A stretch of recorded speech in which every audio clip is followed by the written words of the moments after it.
Beloved, living and abiding and hanging on the words of Jesus is 100% a matter of perspective.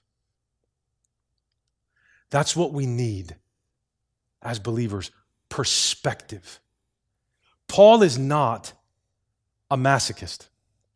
Paul suffered, you read it in 2 Corinthians 8 or 9, horribly for serving Jesus. So Paul is not like a name it, claim it Christian Scientist that denies the reality of pain. Paul just has perspective. That's why he calls what he's experiencing light and momentary. Not because literally it's light and momentary to run around naked and be exposed and have everything taken from you and be beaten and stoned and left to die and dragged back into town and all this and have your back laid open by whips. That's not light or momentary unless you are looking at it from the perspective of the end, which is how Paul lived and how Paul survived.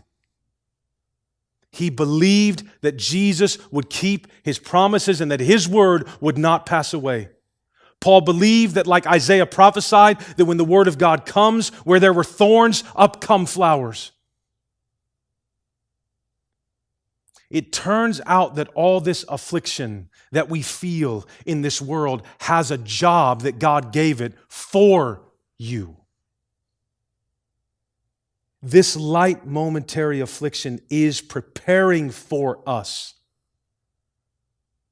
an eternal weight of glory beyond all comparison. So all this affliction, beloved, is the servant of God to prepare your soul for glory.